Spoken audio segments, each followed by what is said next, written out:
Alhamdulillah, wassalatu wassalamu ala rasulillah Muhammad ibn Abdillah wa ala alihi wa sahbihi wa man wala. Subhanaka la ilma lana illa ma 'allamtana innaka antal alimul hakim. Rabbi shrah li sadri wa yassir li amri wahlul 'uqdatan min lisani yafqahu qawli, amma ba'du. Alhamdulillah, sama-sama kita hormati, kita muliakan, kita sayangi penyelenggara majelis pada hari ini, Junda Fatimah Tulungagung, di bawah bimbingan Ustazah Syarifah Aminah Muhammad Asgaf, dan yang diketuai oleh Ibu Hajah Nur Aini, Ketua Yayasan LPI Al-Islah. Kita doakan semoga Junda Fatimah dan segenap pihak yang telah terlibat hingga terlaksananya acara pada hari ini berada dalam rahmat ridha Allah SWT, dalam lindungan dan bimbingan Allah SWT. Ustazah Aminah dan beserta seluruh keluarganya senantiasa dalam pandangan kasih sayang Allah SWT, dipanjangkan umurnya, sehatkan badannya, dimudahkan urusannya, kabulkan hajatnya, semakin dicinta Allah SWT dan Rasulnya. Para ibu-ibu nyai, baik yang datang dari Lirboyo, datang dari pelosok Pondok Al-Istighosah, Pondok Tulungagung, dan juga Ketua Muslimat Tulungagung, serta segenap Syarifah dan juga segenap ibu-ibu nyai dan nawani, para ustazah, yang semoga semuanya selalu berada dalam keberkahan, dalam limpahan rahmat ridha Allah SWT, serta tentu saja semua yang hadir di majelis ini, baik ibu-ibu, kakak-kakak, adik-adik, anak-anak, yang semoga semuanya disayang Allah, dimuliakan Allah, disayang Rasulullah, dikuatkan iman Islamnya oleh Allah Subhanahu wa taala, insyaallah di dunia hidup sebagai umat Islam, meninggal dunia sebagai umat Islam, dikubur sebagai umat Islam, hingga datang ke padang mahsyar. Allah jadikan kita sebagai umat yang akan berada di belakang nabinya umat Islam, baginda Nabi besar Muhammad sallallahu alaihi wa ala alihi wasallam, insyaallah. Amin ya rabbal alamin. Islam, iman adalah hal tertinggi yang Allah Subhanahu wa taala berikan kepada seorang manusia.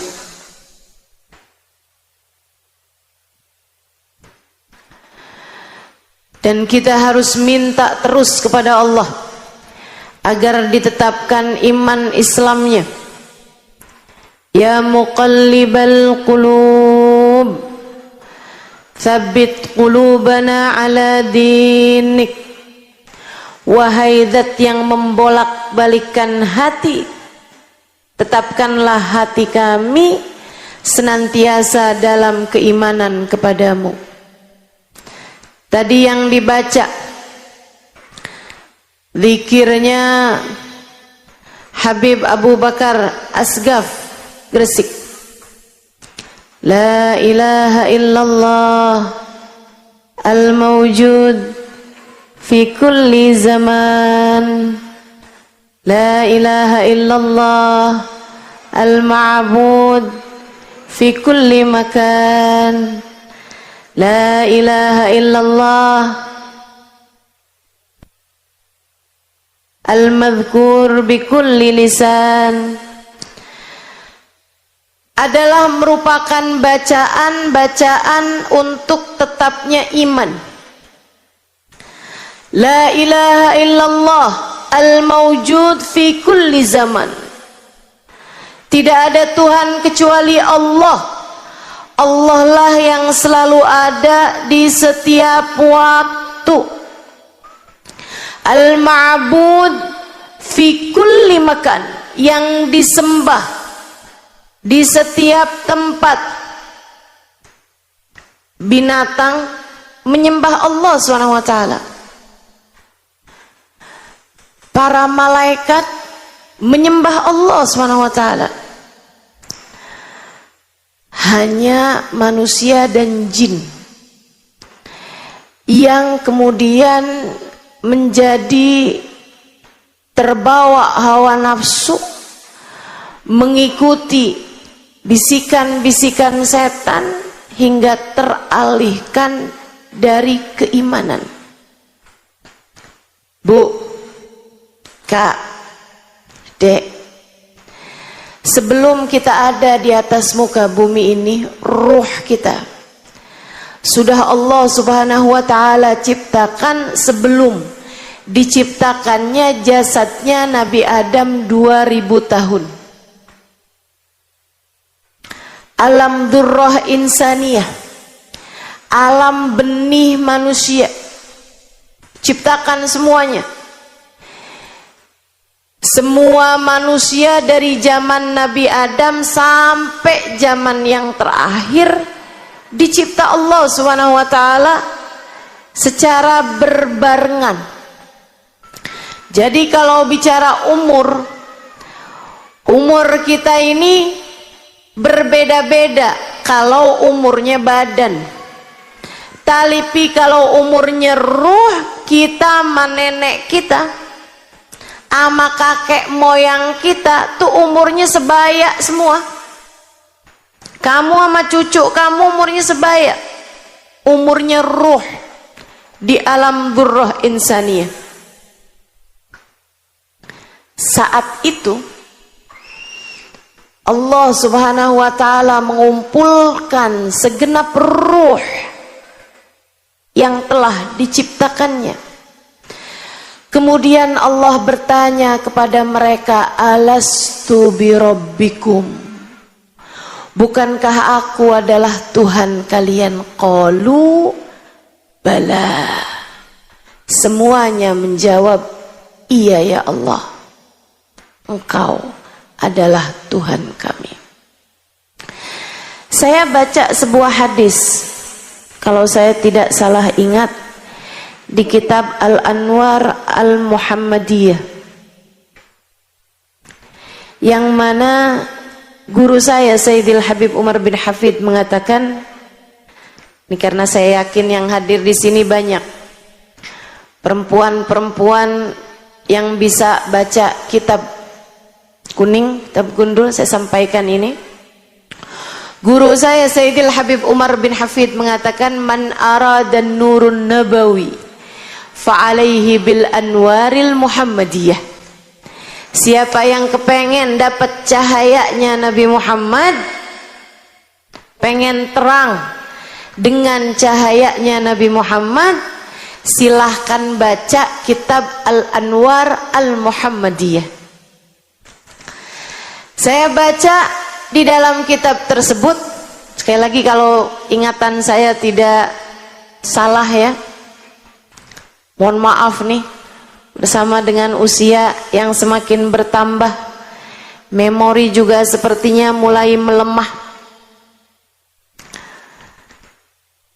Kayak handphone aja kan, kalau udah yang rada jadulan udah agak suka ngeheng.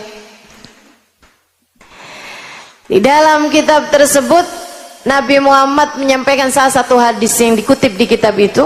Kata Nabi Muhammad, ana awwalu man qala bala. Akulah yang pertama kali menjawab ketika Allah Subhanahu wa ta'ala bertanya, alastu birabbikum, bukankah aku adalah Tuhan kalian semuanya?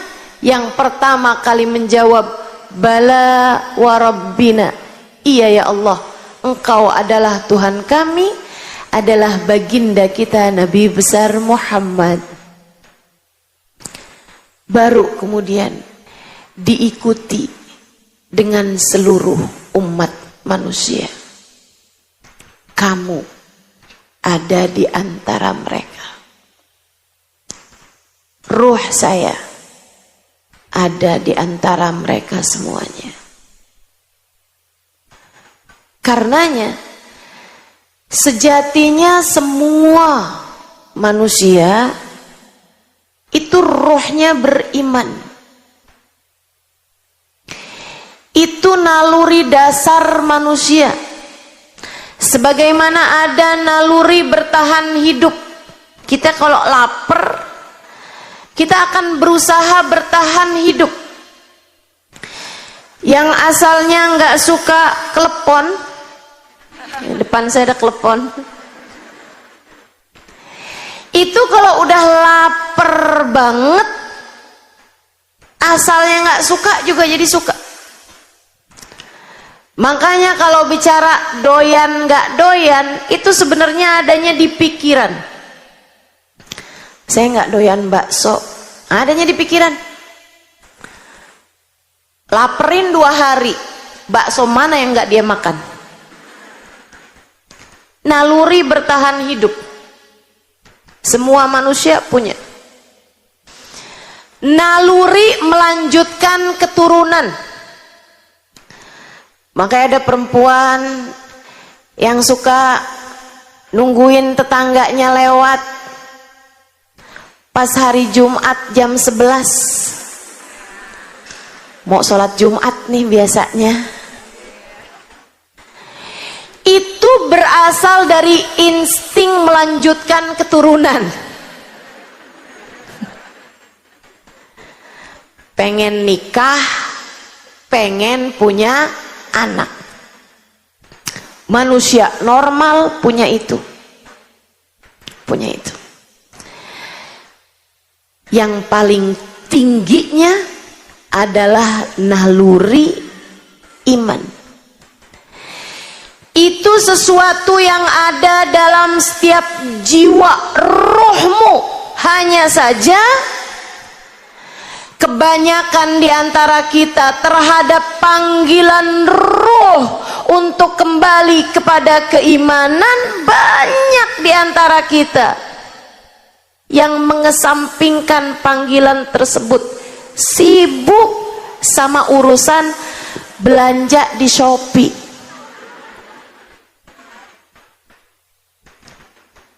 Pada dasarnya ruhmu selalu memanggil-manggilmu untuk kembali.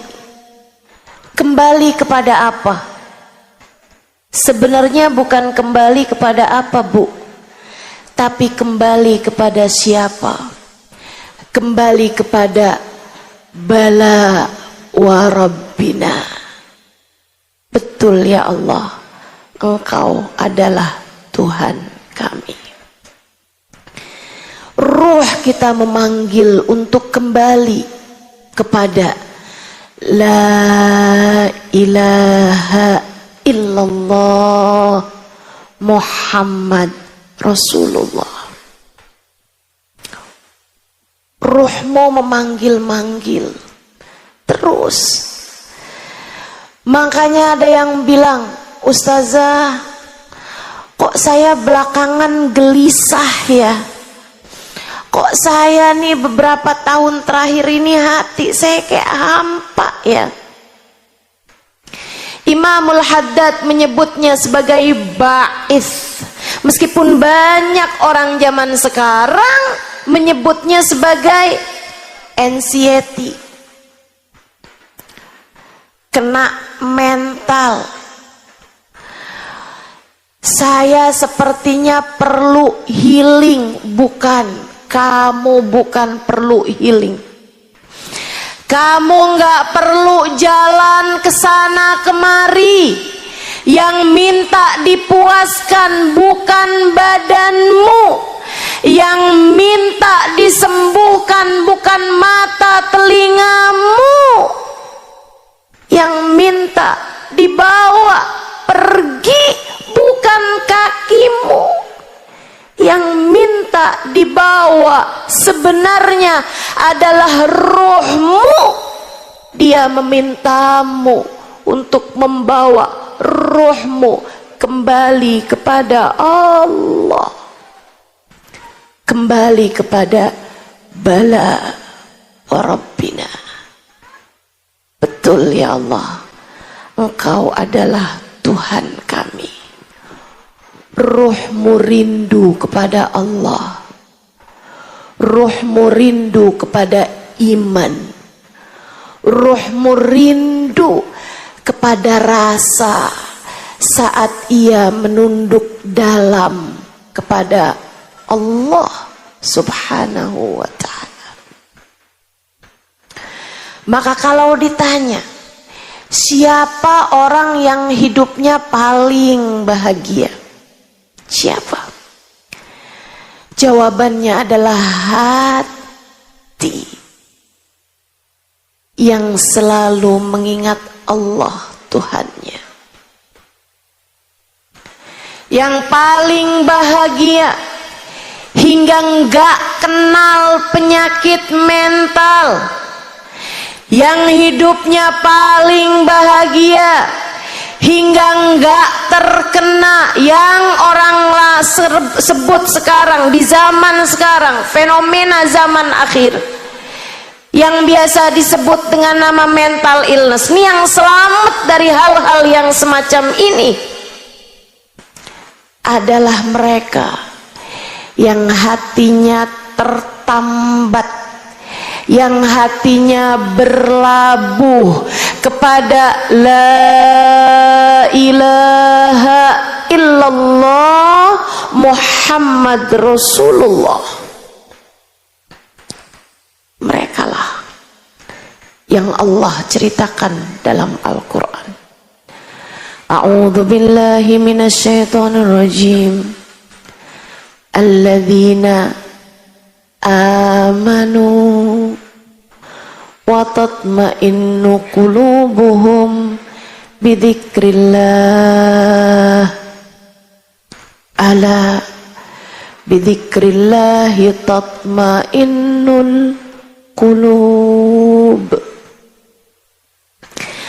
Alladzina amanu, orang-orang yang beriman, wa tatma'innu qulubuhum, keadaan mereka, waw haliyah. Yang belajar bahasa Arab ngertilah yang saya maksudkan.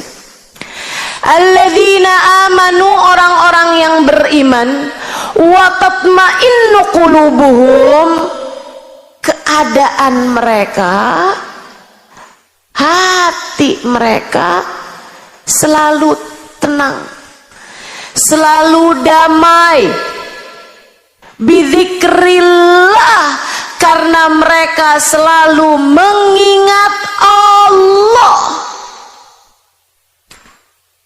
Ala bidzikrillah tatmainnul qulub.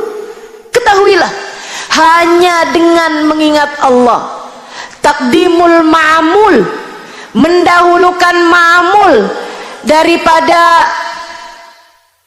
fi'il fa'il.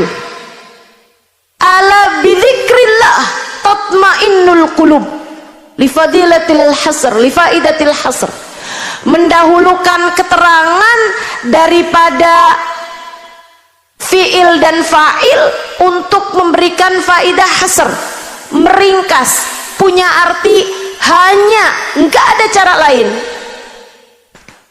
Ala, ketahuilah, bidzikrillah, hanya dengan mengingat Allah, enggak ada cara lain, enggak ada cara lain. Yang menciptakan kita menyampaikan, enggak ada cara lain, enggak ada cara lain. Buat damainya hati, enggak ada cara lain. Buat tenangnya jiwa, enggak ada cara lain. Buat healing, enggak ada cara lain kecuali bidzikrillah, mengingat Allah, menghadirkan Allah dalam hatimu. Itulah satu-satunya cara ketenangan hati, kebahagiaan jiwa. Sebaliknya, mafhum mukhalafah, Sebaliknya, hati paling sengsara,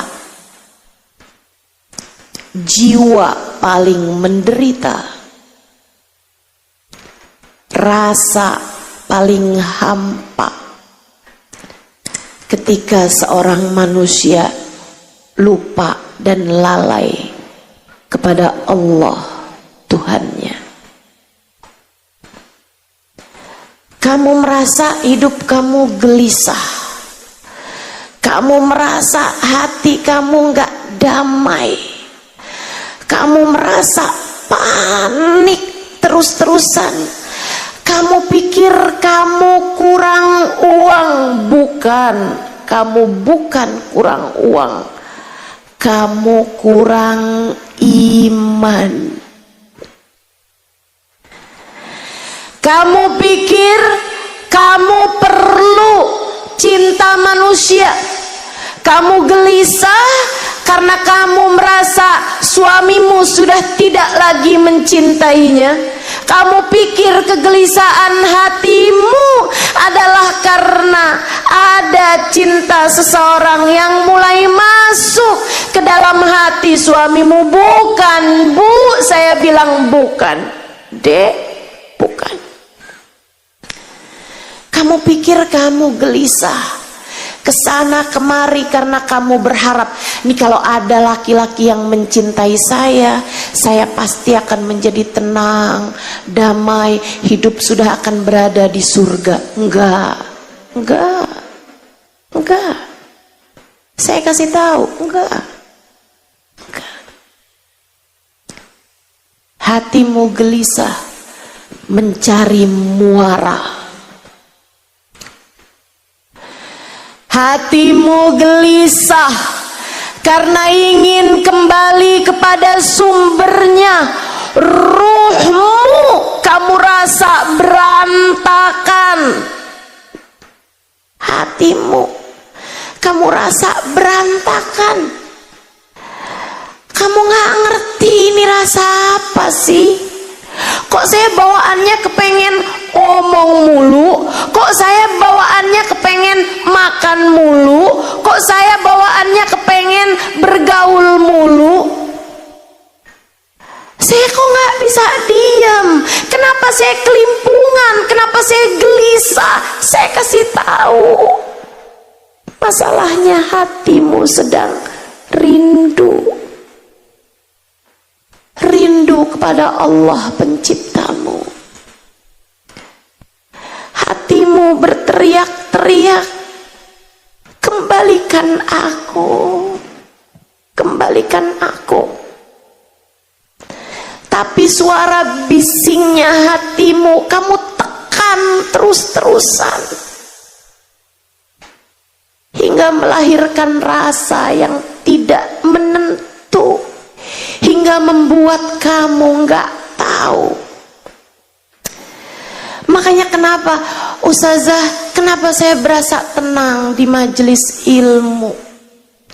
Kenapa saya berasa tenang ketika saya duduk di majelis-majelis ilmu?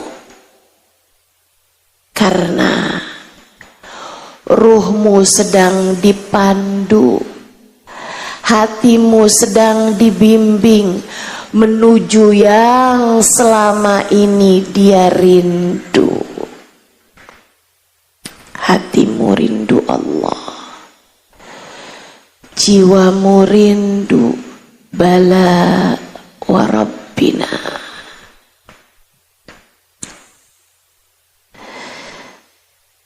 Beberapa tahun lalu, ada mungkin belasan tahun lalu, satu hari saya ditelepon seorang kawan, Ustazah, bisa nggak ditemuin hari ini? Kesian Ustazah, ada kawan saya sedang dalam keadaan darurat. Saya pikir darurat apa? Dia bilang, kawan saya Ustazah mau masuk Islam lagi.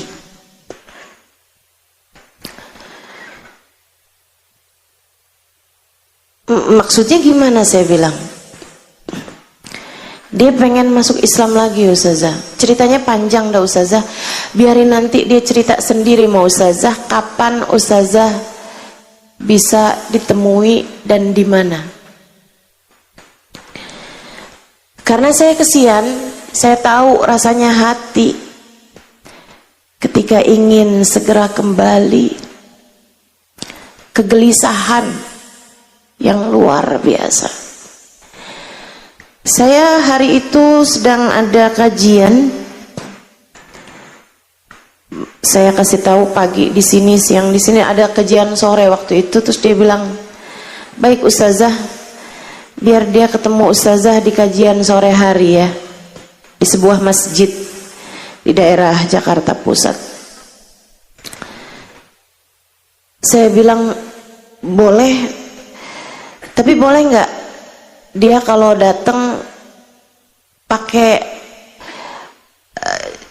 jilbab atau kerudung lah gitu, seenggaknya ditaruh di kepalanya biar nggak tampak aneh di hadapan orang-orang di masjid.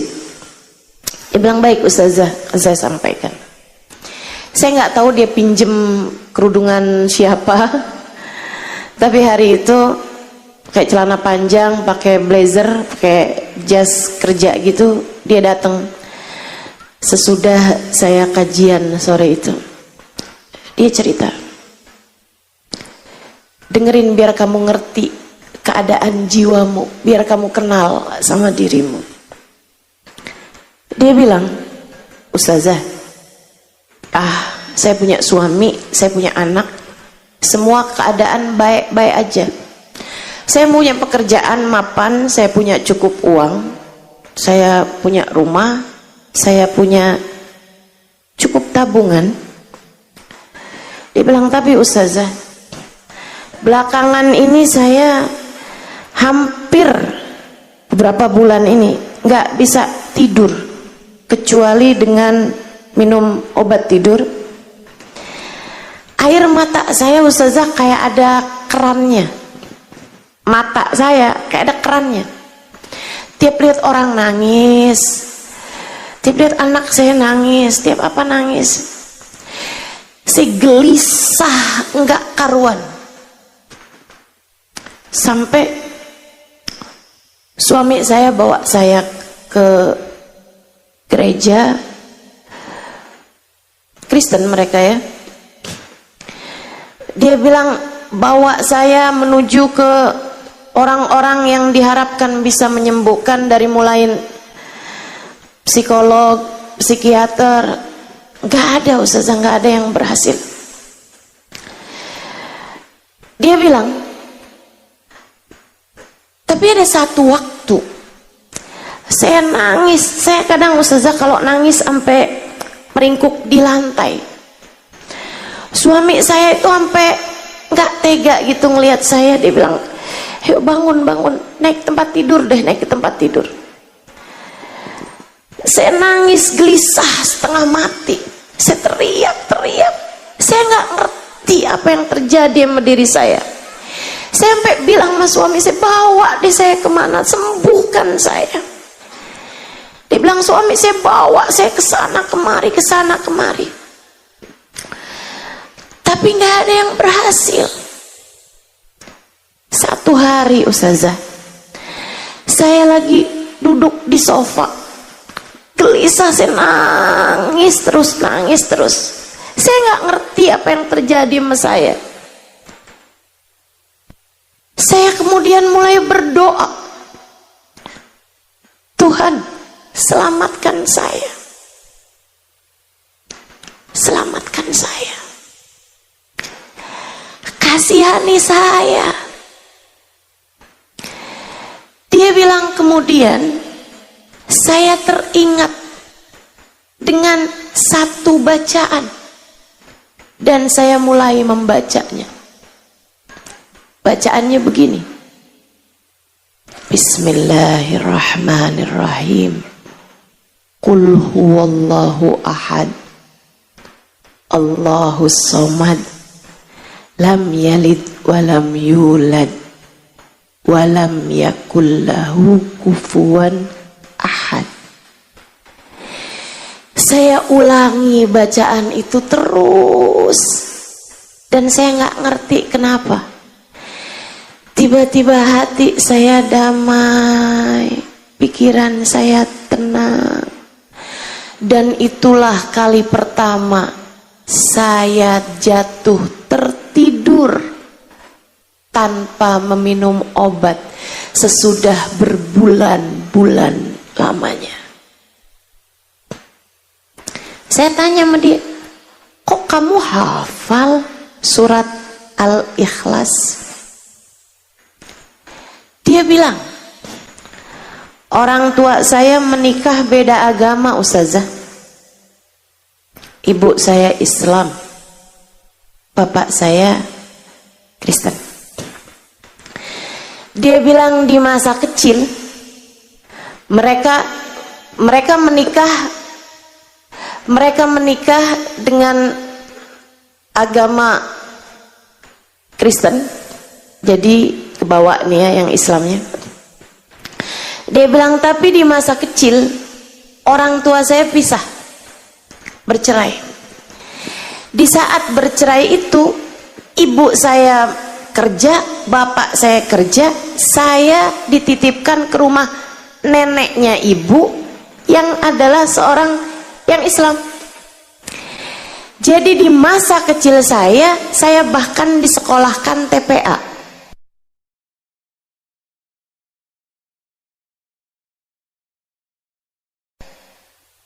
Neneknya Islam, sekolah TPA.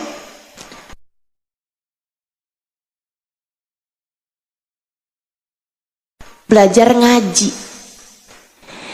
Akhirnya dia pun hafal beberapa surat pendek, di antaranya Al-Ikhlas ini tadi. Dia bilang selepas itu ketika SMP, dia bilang saya diambil balik oleh bapak saya, yang kemudian saya pun menjadi balik Kristen. Dia bilang ketika saya remaja SMA, saya jadi nggak kenal agama, saya nggak punya agama. Dia bilang habis itu saya masuk kuliah, saya pacaran sama seorang laki-laki yang sekarang menjadi suami saya, dan dia beragama Kristen. Saya pun menikah sama dia. Dia baik, Ustazah. Saya pun punya anak. Dia pun juga baik-baik saja. Dia pinter, lucu, cakep. Dia bilang saya punya keluarga yang semuanya baik-baik aja. Sampai itu tadi apa yang saya ceritakan sama Ustazah. Beberapa bulan terakhir ini, udah hampir setahunan, saya mulai nggak ngerti sama keadaan diri saya. Saya menjadi takut untuk lihat orang, ketemu orang. Saya jadi gelisah, setengah mati hati saya. Sampai suami saya bawa kemana-mana. Saya hanya menangis terus-terusan. Badan saya sampai menjadi kurus. Saya nggak enak makan, nggak enak tidur, nggak enak ngapa-ngapain. Sampai suami saya bilang, saya akan melakukan apapun biar kamu sembuh. Saya bilang, nah kamu sekarang memutuskan masuk Islam? Iya Ustazah. Sesudah itu tadi Ustazah, sesudah saya merasakan ketenangan setiap kali membaca surat Al-Ikhlas, sehingga sejak saat itu sampai dengan sekarang kerjaan saya gak habis-habis, entah berapa ribu kali tiap hari saya baca surat Al-Ikhlas. Qul huwallahu ahad. Katakanlah, huwallahu ahad, dialah Allah Tuhanmu Sang Maha Esa. Allahus somad, Allah lah satu-satunya tempat bersandar. Allah lah satu-satunya tempatmu bergantung. Allah lah satu-satunya tempatmu berserah.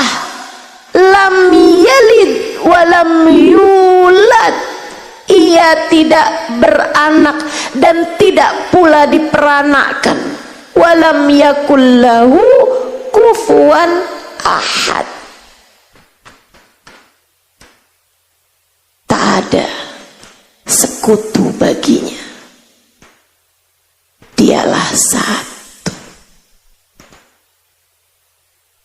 Ketika dia bercerita, saya jadi faham betapa ruhnya merindukan bala wa rabbina.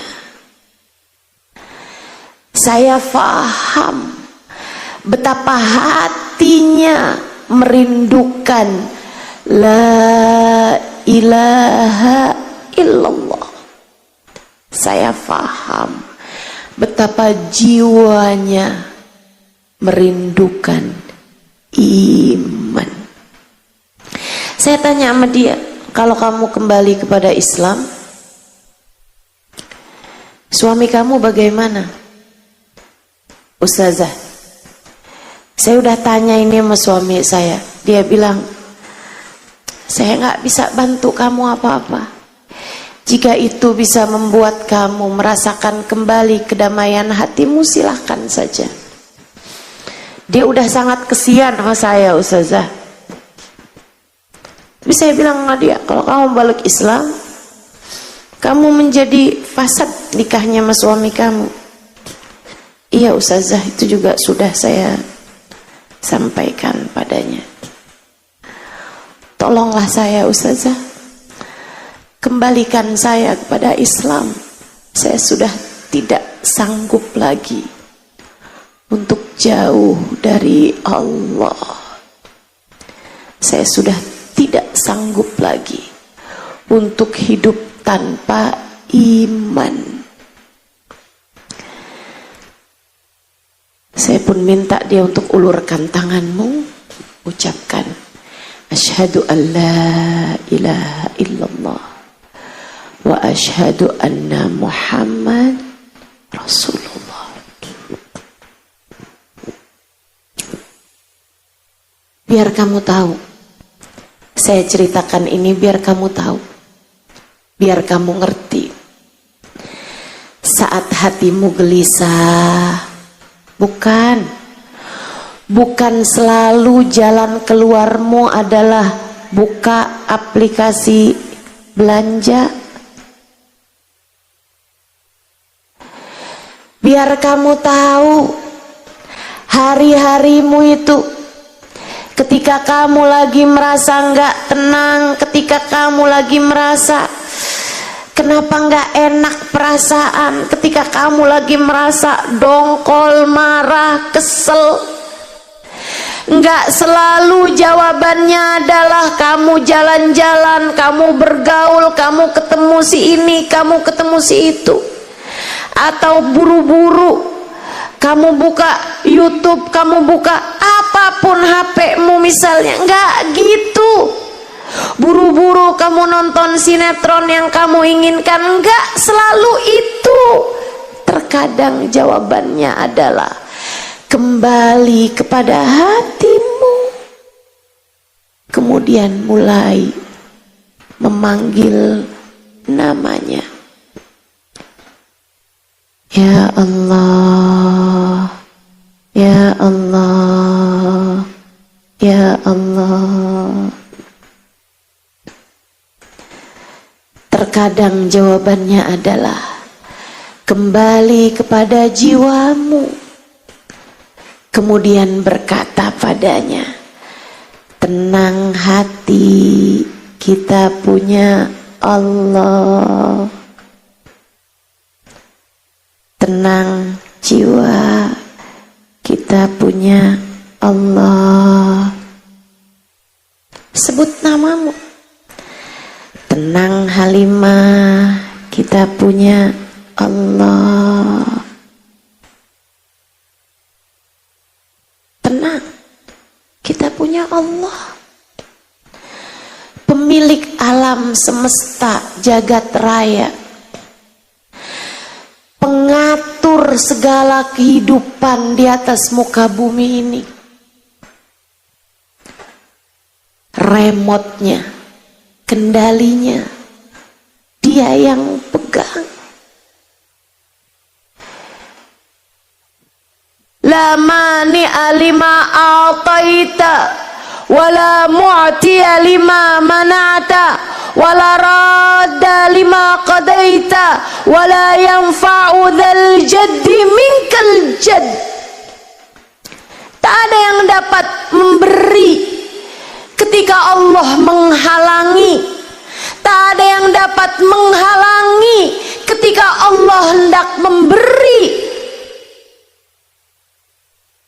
Tak ada yang dapat menolak jika Allah telah memutuskan. Dan tak ada kekuatan apapun dan siapapun yang bisa berkontribusi ketika Allah telah memutuskan untukmu segala sesuatu. Tak ada kekuatan apapun di atas kekuatan Allah Subhanahu wa ta'ala. Fahami itu dan marilah menuju kepada kedamaian dan ketenangan kehidupan dunia sebelum kelak kamu akan menuju kebahagiaan dan ketenangan akhirat.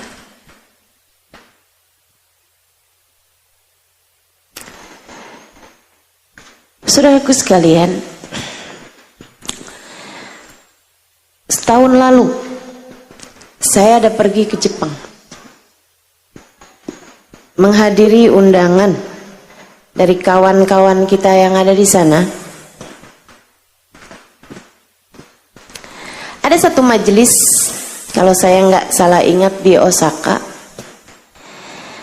Ada seseorang memberitahu sebelumnya, bertanya, "Ustazah, jika majelismu dihadiri orang yang belum Islam, karena dia tertarik Islam, bolehkah?" Saya bilang, tentu saja. Silahkan hadir. Saya hanya minta dia untuk pakai penutup kepala agar tidak terlihat asing di antara umat Islam yang memang hadir pada saat tersebut. Ternyata di majelis itu dia kepengen ketemu saya. Maka bisa saya majelis, si orang Jepang, perempuan Jepang ini, saya bilang silahkan ketemu saya di satu ruangan. Namanya kayak, kalau saya nggak salah ingat, Saori atau apa gitu.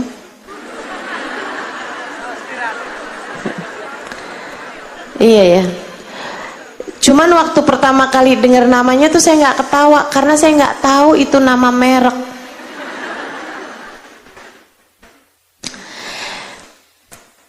Dia tanya-tanya sama saya tentang beberapa hal dalam urusan agama.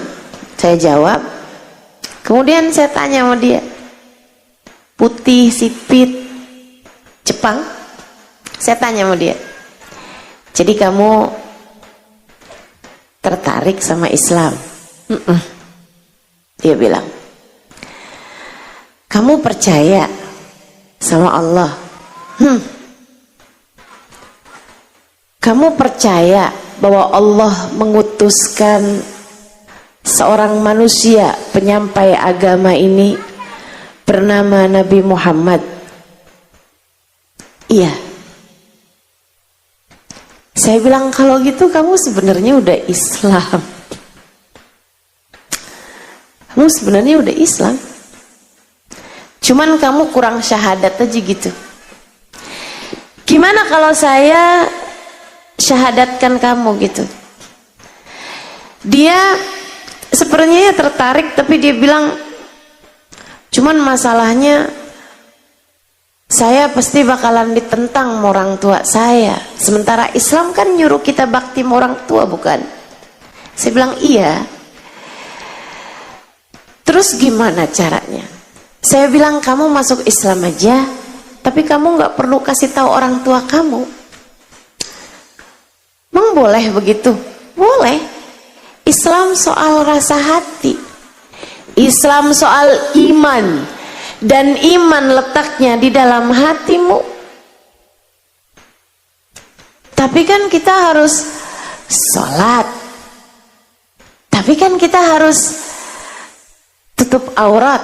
Saya bilang itu sesuatu yang furu'i, cabang.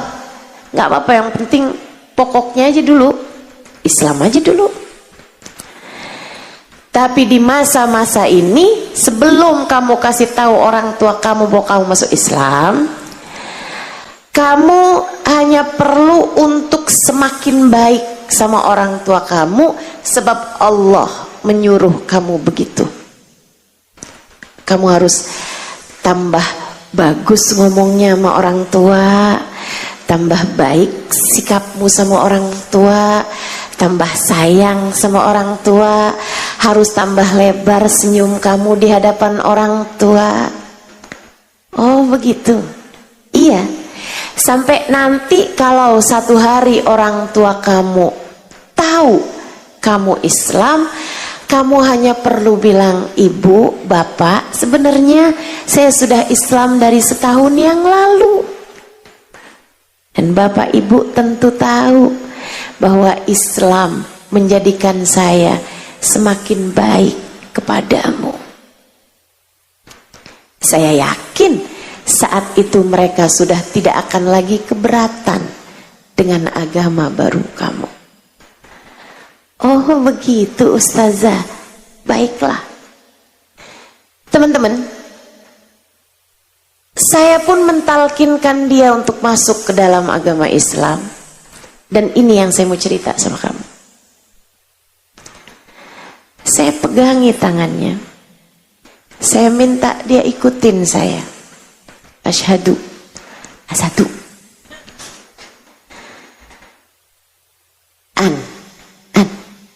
la ilaha illallah wa asyhadu anna Muhammadan Rasulullah. Saudaraku sekalian, dia pun mengikuti kalimat syahadat saya, dan saya pun mentranslate kalimat syahadat bahasa Arab itu dengan bahasa Indonesia yang ditranslatekan. Dimulai kelibet-libet nih. Ditranslatekan ke dalam bahasa Jepang. Dia pun berbahagia dengan kalimat tersebut. Saya kemudian memeluknya erat. Dia mengalir air mata kebahagiaan. Dan teman-teman saya sekalian, pemandangan yang gak akan pernah saya lupa seumur hidup saya. Wanita ini dari mulai awal dia cerita, dia bertanya, saya jawab, penuh kelembutan. Begitu habis selesai saya talkinkan kalimat syahadat, dia lompat-lompat kegirangan. Dia lompat-lompat. Dia bilang, seneng banget. Senengnya dia itu sampai membuat kami yang ada di dekat dia itu sampai nangis gak henti. Saya bilang, liatin rahmat, liatin rahmat kalau turun kepada seseorang, liatin iman, liatin kasih sayang Allah, liatin kasih sayang Nabi Muhammad terhadap umatnya. Kalau datang di hati seseorang, guyurannya membuat dia bahagia tak terkira.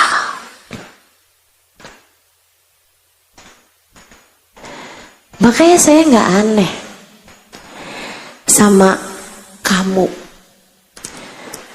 ketika hadir di majelis ilmu, hadir di tempat yang semacam ini, senengmu luar biasa. Saya malah justru aneh kalau ada di antaramu hadir majelis ngobrol sama tetangganya,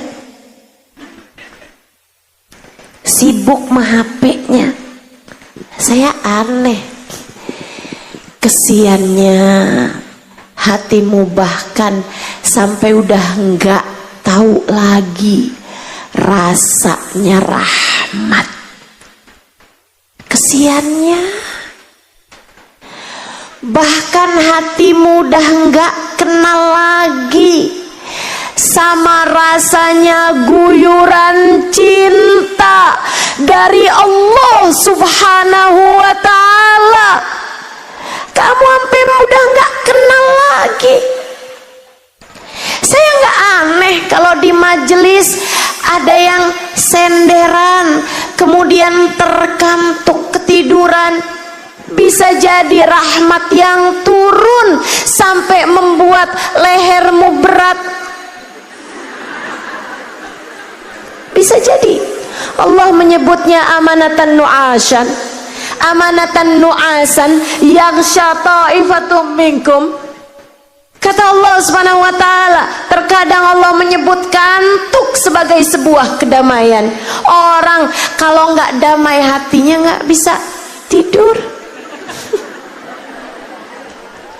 Saya nggak heran sama yang di majelis ngantuk. Saya heran sama yang di majelis sibuk dengan hal yang lain, padahal Allah atau Rasulnya sedang diceritakan kepadanya. Hatimu ternyata terlalu menderita. Jalanmu ternyata sudah ngeberangsak. Bisa jadi jalan hatimu sudah tersesat agak jauh sehingga kesulitan untuk kembali pulang. Tapi nggak apa-apa, kamu hadir di sini karena rindu kepada jalan pulang. Iman menenangkan, iman membahagiakan, iman selalu dapat menjadi senjata terkuat bagimu menghadapi berbagai macam ujian dan tantangan hingga akhir zaman. Tapi saya kasih tahu, imanmu la ilaha illallah enggak sempurna tanpa Muhammadur Rasulullah. Ia adalah dua kalimat syahadat tak bisa terpisahkan. Kamu bahkan tak bisa sampai kepada Allah kecuali lewat jalannya Rasulullah. Kamu gak akan bisa merasakan manisnya la ilaha illallah tanpa melewati Muhammadur Rasulullah. Seperti ucapan guru saya Hubaba Bahiyah, seperti ucapan guru saya Hubaba Bahiyah ketika saya membahas tentang sholat khusyuk. Saya diundang oleh beliau untuk memberikan kajian kurang lebih 2 minggu di madras yang beliau bangun, di majelis taklim yang beliau bangun khusus perempuan untuk negeri beliau Salalah di negara Oman tahun 2003. Saya diundang. Iya betul, tahun 2003. Mungkin kamu ada yang belum lahir bahkan. Saya sudah mengajar tahun itu teman-teman. Jadi saya ini sudah sangat tua sebenarnya, ya, walaupun penampakannya kayaknya gak cukup muda. Saya udah cukup tua. Tahun 2003 saya udah diundang oleh Hubabah Bahiyah untuk memberikan pelajaran di kota Salalah, Oman, mengajar di madras yang beliau bangun di kota Salalah. Satu hari di hadapan perempuan-perempuan Salalah ini, saya memberikan kajian tentang sholat khusyuk. Di samping saya Hubabah Bahiyah, menyenangkan mengajar. Di sampingnya ada guru saya Hubabah Bahiyah, seorang perempuan solehah, bahkan beliau adalah gurunya guru saya Hubabah Nur. Hubabah Nur selalu menyampaikan Hubabah Bahiyah adalah salah satu perempuan paling berpengaruh dalam kehidupan beliau, salah satu guru paling berpengaruh bagi beliau.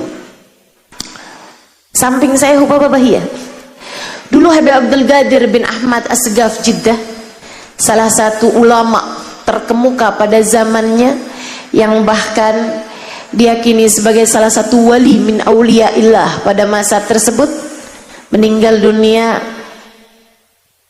mungkin sekitar 19-18 tahun yang silam. Habib Abdul Qadir bin Ahmad Asgaf mengatakan tentang sosok Hubabah Bahiyah, ma fi fid dunya mithl Bahiyah. Di zaman sekarang ini nggak ada perempuan setara Hubabah Bahiyah. Beliau di samping saya kala itu. Hari-hari yang membuat saya berasa sudah di surga sebelum, semoga Allah masukkan saya ke dalam surga. Hari-hari saya bersama Hubabah Bahiyah adalah saya merasakan nikmat iman, nikmat rahmat, nikmat syafaat, nikmat cinta yang tidak bisa saya ungkapkan dengan kata-kata. Saya mengajar, di samping saya Hubabah Bahiyah, yang kala itu karena belum kena masalah sama tulang belakang dan lain-lain, tentu saja saya mengajar di bawah, duduk di bawah. Nah ini maafkan saya nih, tahun-tahun belakangan ini saya harus pakai kursi, bantalnya juga jadi banyak, pesen dokter. Mudah-mudahan Allah sehatkan lahir batin, amin. Saudaraku sekalian, saya mengajar tentang sholat khusyuk. Saya ceritakan khusyuknya, sholatnya Habib Abu Bakar As-Sakran, Syekh Abu Bakar As-Sakran, yang sholat sambil dioperasi karena ada penyakit di punggung beliau yang membuat harus operasi. Tapi ketika beliau diberikan segelas minuman keras, khamr, beliau menolaknya. Syekh, nggak kuat operasi Syekh kalau engkau sadar. Buat bikin kau nggak sadar, kau harus minum segelas khamr ini, minuman keras ini. Syekh Abu Bakar As-Sakran, beliau mengatakan, saya kepengen saya sembuh biar saya bisa taat sama Allah. Saya nggak mau nyari sembuh dengan jalan bikin dosa sama Allah, minum minuman keras. Ini fungsinya apa? Fungsinya biar bikin kau nggak sadar. Saya, oh gampang, saya kalau lagi sholat saya nggak sadar apa-apa. Maka mulailah beliau dioperasi dalam keadaan beliau sholat sunnah. Pagi-pagi duha Beliau hadap kiblat, udah pakai pakaian yang gampang dibuka dari belakang. Beliau kemudian memulai sholatnya. Dokter-dokter pun mulai operasinya. Sampai selesai sholat, beliau malah justru nggak sadar. Beliau bilang sama para dokternya, kalian kenapa nggak nurut? Operasiin tadi tuh waktu saya sholat. Kata dokter, udah selesai Syekh operasinya. Udah selesai. Jadi itu teman-teman, kulitnya dirobek, diambil penyakitnya, digunting, dijahit, nggak pakai bius, cukup dengan sholat. Jauh banget sama sholat kita. Kita nyari barang nggak ketemu, pas sholat kita inget. Ya Allah, saya kadang kalau lagi sholat itu kadang-kadang suka malu buat baca iftitah. Ya Allah, ini apa nggak dihitung bohong ini ya sama Allah. Saya bilang, inni wajjahtu wajhi lilladzi fataras samawati wal ard. Ya Allah, saya hadapkan diri saya kepadamu ya Allah, penguasa langit dan bumi. Apa nggak dianggap bohong nih, padahal sholat saya sambil ngadep HP sambil inget kajian, sambil inget acara, sambil mikir ini mikir itu ya Allah, sambil inget nih suami saya belum pulang kemana nih, pikiran saya kemana-mana. Katanya kamu lagi ngadep sama saya Halimah, kenapa kamu lagi ngadep sama suami kamu, sama baju kamu, sama pakaian kamu, sama ilmu kamu, sama majelis kamu? Ya Allah, ampuni ya Allah. Bener-bener nih yang dibilang sama Habib Zain, Habibana Zain bin Smith, salah satu guru saya, Habib Zain bin Smith Madinah. Beliau mengatakan, salatuna tahtaj ila istighfar. Salat kita ini perlu dimintain ampun sama Allah daripada dimintain pahala dari Allah. Bener banget, bener banget. Salat kita perluan dimintain ampun daripada dimintain pahala. Salat ngelambiar begitu, salat bising begitu, salat saya jangan tersinggung. Saya lagi cerita tentang salat saya, walaupun saya yakin salat kamu juga nggak beda. Betul. Saya lagi bahas tentang salat khusyuk di hadapan Hubabah Bahiyah, di hadapan muslimah-muslimah di Salalah. Saya ceritakan salatnya Sayyidina Ali Zainal Abidin, rumahnya kebakaran, beliau nggak berasa. Tiba-tiba mic saya direbut sama Hubabah Bahiyah. Kemudian Hubabah Bahiyah bilang, la muskida ya Halimah muskida. Nggak gitu Halimah, nggak gitu. Saya bilang, gimana Hubabah? Gimana Hubabah? Hubabah Bahiyah bilang, haula. Mereka itu mereka Halimah, nggak gitu caranya, nggak gitu. Mereka. Yang kamu ceritakan itu adalah mereka, bukan kita. Yang kamu ceritakan adalah tentang mereka, bukan tentang sholat kita. Yang kamu sampaikan kejauhan Halimah, itu adalah tentang mereka, bukan tentang kita. Yang kamu ceritakan tentang sholat adalah sholatnya mereka, nggak akan pernah menjadi sholat kita. Ibarat sholat ada tangganya. Yang kamu ceritakan, andai sholat itu ada 100 tangga untuk menjadi inna sholata tanha anil fahsya'i wal munkar, untuk menjadi sholatlah kamu. Aqimis sholata lidzikri. Sholat yang Allah maksudkan itu, andai ada 100 tangga, yang kamu ceritakan adalah orang-orang yang sudah menempuh tangga 98, 97, udah mau nyampe.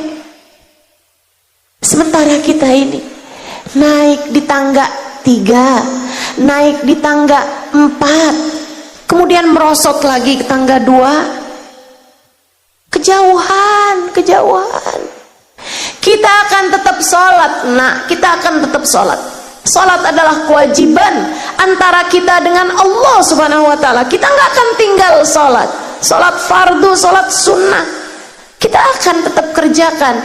Tapi berharap suatu hari rumah kamu kebakaran, kamu dalam keadaan sholat, dan kamu tidak keluar dari sholat, kejauhan. Berharap kamu bisa dioperasi tanpa bius hanya karena kamu mengerjakan sholat, kejauhan. Gak bisa, gak ada. Saya pastikan sama Hubabah Bahiyah, ilmu besar yang saya dapatkan hari itu, untuk saya akan menyampaikannya seperti yang sedang saya lakukan sekarang. Saya harus memastikannya. Jadi saya tanyakan saat itu kepada Hubabah Bahiyah. Saya tuh sampai suka mikir loh, Bu, Kak, Dek, jangan-jangan hidup saya nih banyak bertemu dengan perempuan-perempuan solehah, perempuan-perempuan hebat, agar saya dapat menceritakannya kepadamu.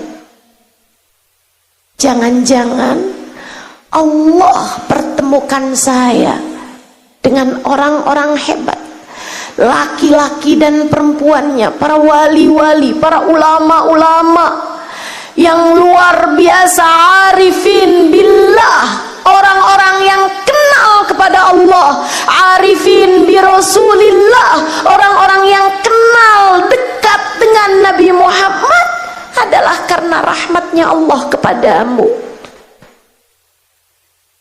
hingga saya bisa menceritakannya padamu. Saya sampai takut, jangan-jangan jatah saya dari pertemuan-pertemuan indah itu adalah sekedar saya dapat menceritakannya kepadamu tanpa mendapatkan jatah selain daripada itu.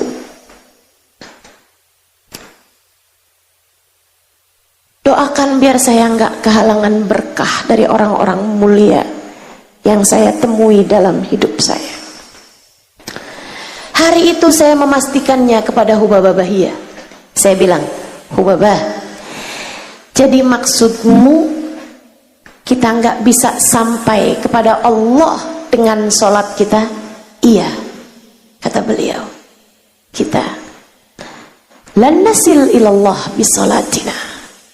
Kita nggak akan pernah bisa sampai kepada Allah dengan sholat kita. Iman yang ada di dalam hati kita nggak akan pernah cukup untuk menjadikan sholat kita sehusyuk itu. Bukankah iman ada kadarnya? Iman kita nggak akan bisa nyampe, kata Hubabah Bahiyah, untuk bikin sholat kita sehusyuk itu, senikmat itu, nggak bisa.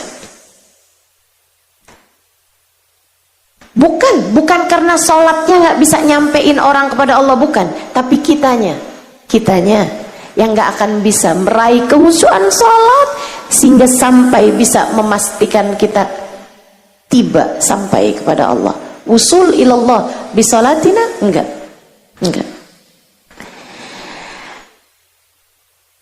Terus Hubabah, saya tanya lagi, Hubabah, kalau memang kita nggak bisa sampai kepada Allah dengan sholat kita, kita sampainya kepada Allah dengan apa?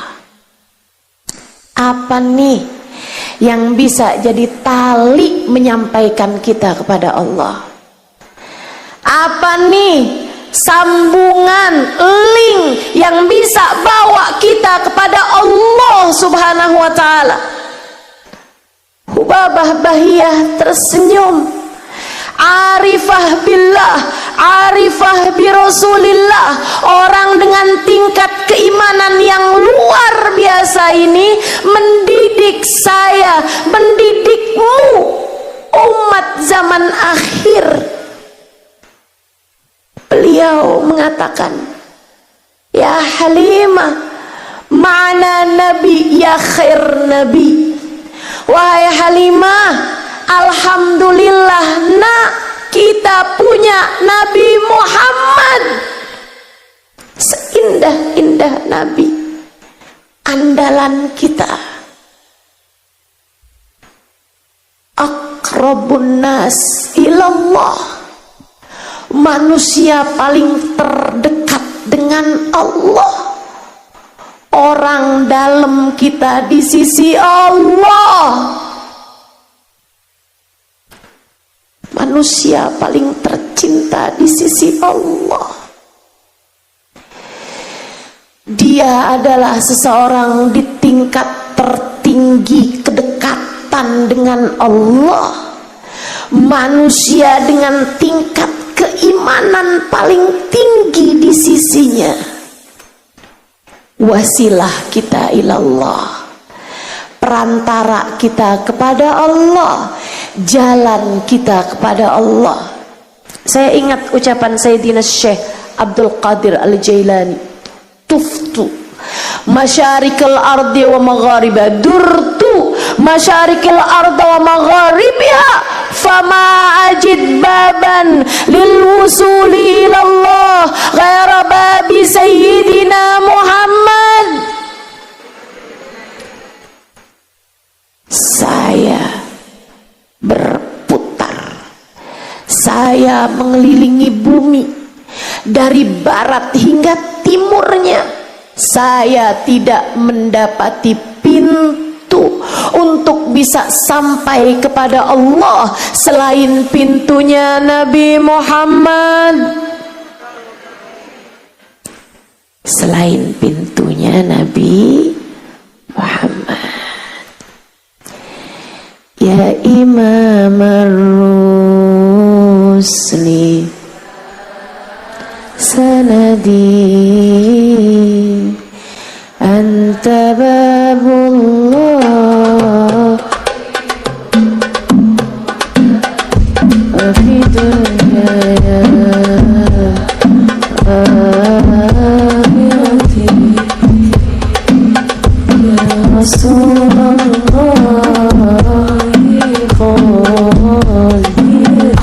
ya Imam ar-Rusli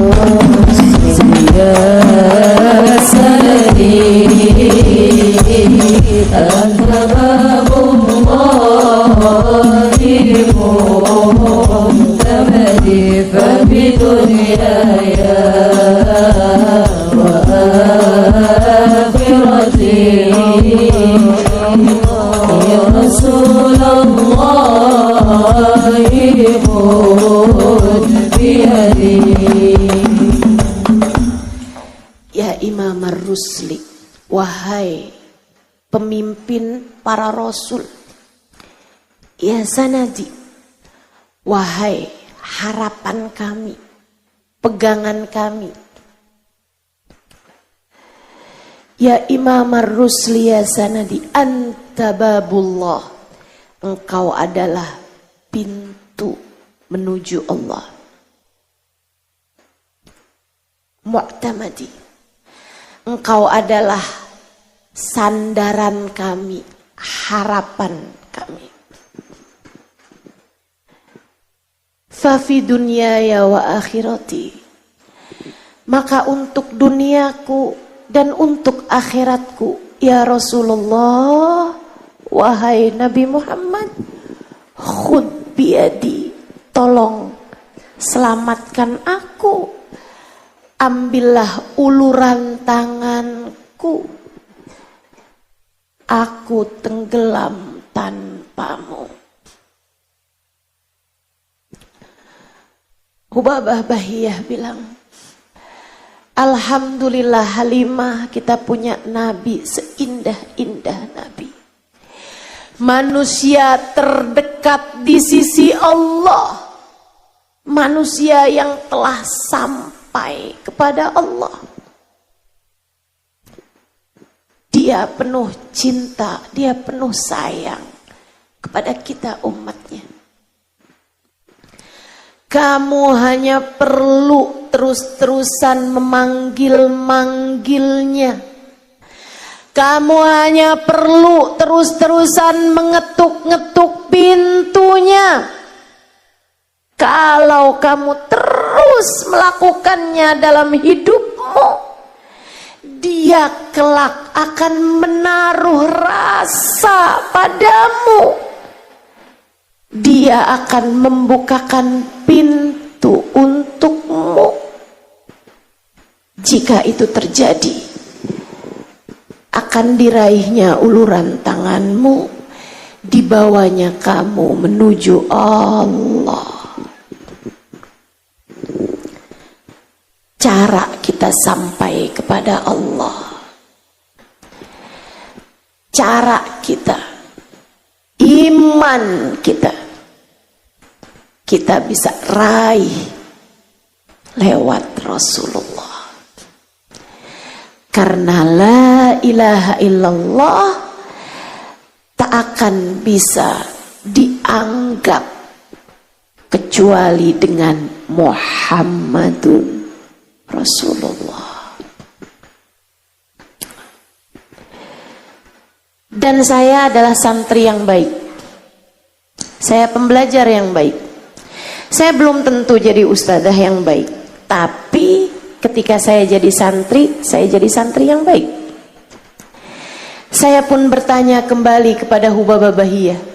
Santri yang baik mencari. Santri yang baik bertanya.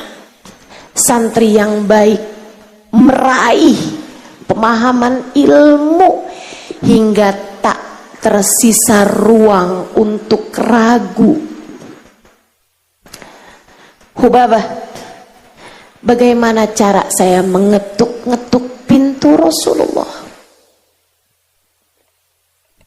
Bagaimana cara saya memanggil-manggil namanya? Hubabah Bahiyah menjawab, Halimah, cintai Rasulullah sebisamu mencintai seseorang. Kamu pernah cinta nggak sama seseorang yang ngelihat apapun kamu teringat padanya? Pernah Hubabah?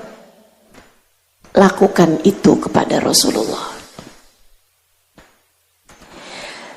Jatuh cintalah kamu kepada Rasulullah sampai membuat lihat awan ingat dia, merasakan angin bertiup ingat dia, lihat hujan ingat dia, lihat muka orang ingat dia, lihat apapun ingat dia.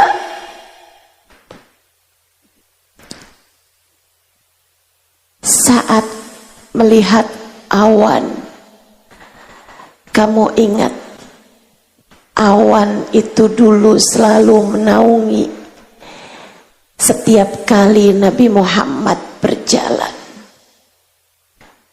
Melihat matahari, kamu ingat anta syamsun, anta badrun, anta nurun fauqa nuri. Melihat hujan turun dengan deras, kamu teringat ucapan para sahabat, juduhu kal matori, kedermawanannya seperti hujan yang deras, kasih sayangnya seperti hujan yang deras.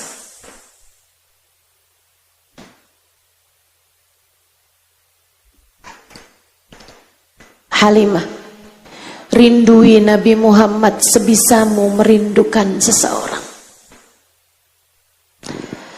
Kamu pernah dalam hidupmu rindu sama orang sampai mengalir air mata kerinduan setiap kali terbayang dirinya? Pernah Hubabah? Lakukanlah itu untuk Nabi Muhammad. Jika kamu berhasil melakukannya, itu adalah ketukan yang kamu ketuk tunjukkan ke pintu Nabi Muhammad. Tiap kali rasa itu datang, kamu sedang memanggil-manggil Nabi Muhammad. Esok atau lusa, pintu itu akan segera terbuka, dan saat itulah dia akan membawamu, merengkuh tanganmu, memandumu, membawamu menuju Allah. Inilah jalan kita, teman-teman. Inilah iman kita. Inilah senjata kita menghadapi berbagai macam zaman. Kamu punya Allah, kamu punya Nabi Muhammad, dengannya lewatilah segala rintangan apapun dalam hidupmu hingga datang waktunya kamu menghadap Allah Subhanahu wa ta'ala. Itu sebabnya saya selalu sampaikan dan akan terus saya sampaikan. Saya sudah sampaikan ini untuk saudari-saudari saya dimanapun adanya, di Jakarta, di Pulau Jawa, di Indonesia, dimanapun saya berada, di luar negeri, saya sampaikan selalu ucapan ini. Dengarkan, dengarkan. Saya menyampaikannya dengan sepenuh cinta. Saya mencintaimu sebab kamu umat Nabi Muhammad, sebab kamu umat yang disayang oleh Nabi Muhammad. Saya mencari-cari cintanya dalam dirimu, berharap dengan saya mencintaimu umatnya, saya akan dicintai oleh Nabi Muhammad, nabimu. Saya katakan padamu ucapan yang sudah saya katakan kepada umat Nabi Muhammad selain dirimu.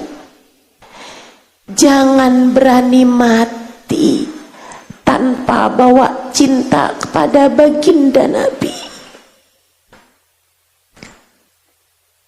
Urusanmu dalam bahaya jika kamu bahkan gak bisa sampai kepada Allah karena keimananmu yang sepertinya memang.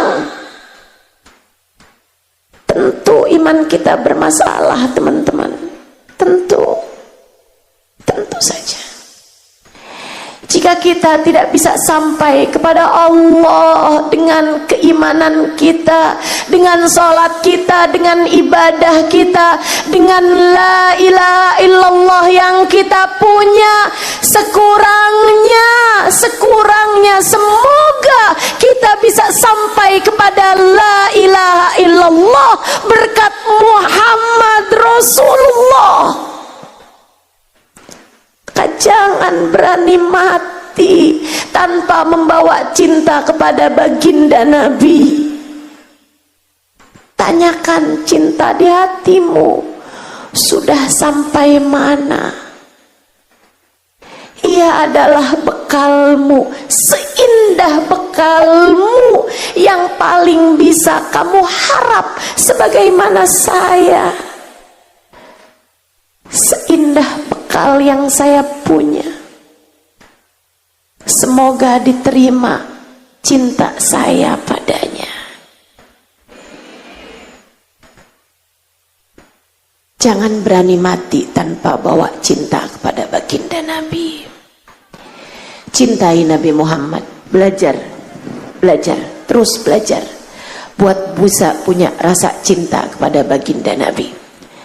Terus pelajari sejarahnya, sering duduk di majelis-majelis para pecinta. Terus dengarkan lebih banyak kisah-kisah tentang Nabi Muhammad, baca lebih banyak kitab-kitab sejarah Nabi Muhammad. Terus Sibukkan lisanmu bersolawat kepada baginda Nabi Muhammad terus. Baca kitab-kitab maulid Nabi Muhammad sallallahu alaihi wasallam, baca burdah, baca puji-pujian tentang Nabi Muhammad. Sibukkan dirimu dengan Nabi Muhammad dan lihatlah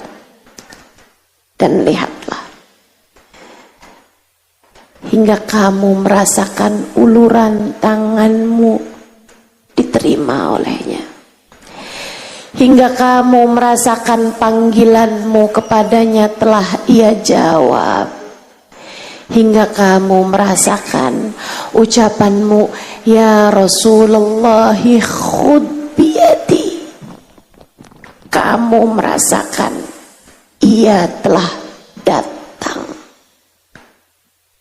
mendengarkan setiap lantunan sholawat, mendengarkan setiap ucapan salam, kemudian menjawabnya sesuai janjinya. Ma sallama alayya ahadun min ummati illa waraddallahu alayya ruhi hatta arudda alaihi salam. Saat umatku mengucap salam padaku, Allah kembalikan ruhku sehingga aku dapat menjawab salamnya.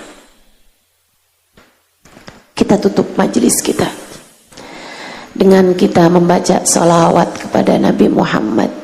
Sholawat tibil kulub 8 kali. Teman-teman saudaraku sekalian, biar sehat badan kita, biar sehat pikiran kita, biar sehat hati kita. Hati yang sehat tahu siapa yang seharusnya dia cinta. Pikiran yang sehat tahu siapa yang seharusnya dia ingat. Pikiran yang sehat tahu siapa yang seharusnya dia kenang. Badan yang sehat tahu siapa yang seharusnya dia ikuti. Mata yang sehat tahu seharusnya ia gunakan untuk apa. Telinga yang sehat tahu seharusnya ia dengarkan siapa. Demikian dengan seluruh anggota tubuh kita. Kita minta pada Allah Subhanahu wa taala biar Allah kembalikan anggota tubuh kita pada keimanannya. Kita minta pada Allah Subhanahu wa taala agar Allah Subhanahu wa taala mengembalikan jiwa kita kepada bala wa rabbina lewat jalannya baginda Nabi besar Muhammad sallallahu alaihi wa ala alihi wa sahbihi wasallam. A'udzu billahi minasyaitonir rajim. Innallaha wa malaikatahu yusholluna 'alan nabi. Ya ayyuhalladzina amanu sallu alaihi wa sallimu taslima. Allahumma salli ala sayyidina Muhammadin tibbil qulubi wa dawaiha wa afiyatil abdani wa shifaiha wa nuril absari wa diyaiha wa ala alihi wa sahbihi wa sallim. Allahumma salli ala sayyidina Muhammadin tibbil qulubi wa dawaiha wa afiyatil abdani wa shifaiha wa nuril absari wa diyaiha wa ala alihi wa sahbihi wa sallim. Allahumma salli ala sayyidina Muhammadin tibbil qulubi wa dawaiha wa afiyatil abdani wa shifaiha wa nuril absari wa diyaiha wa ala alihi wa sahbihi wa sallim. Allahumma salli ala sayyidina Muhammadin tibbil qulubi wa dawaiha wa afiyatil abdani wa shifaiha وعلى آله وصحبه وسلم. اللهم صل على سيدنا محمد طب القلوب ودوائها وعافية الأبدان وشفائها ونور الأبصار وديائها وعلى آله وصحبه وسلم. اللهم صل على سيدنا محمد طب القلوب ودوائها وعافية الأبدان وشفائها ونور الأبصار وديائها وعلى آله وصحبه وسلم.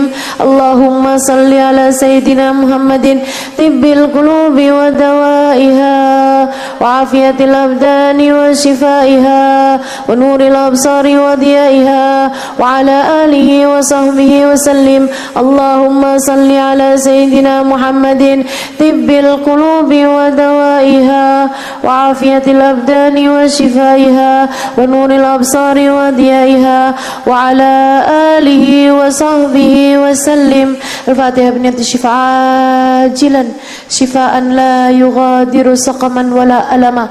Allahumma rabban nas adhibil ba's ishfi anta syafi wa'afi antal mu'afi syifaan la yughadiru saqaman wala alama. Bijahin Nabi sallallahu alaihi wasallam ishfina ya syafi. Silahkan sebutkan masing-masing namanya dan nama orang-orang yang kamu berharap Allah memberikan kesehatan zahir batin baginya.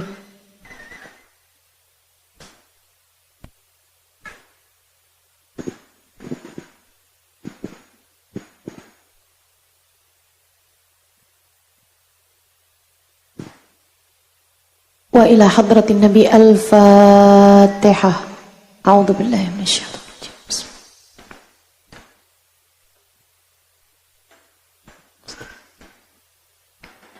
Siratal ladzina an'amta 'alaihim ghairil maghdubi 'alaihim waladdallin.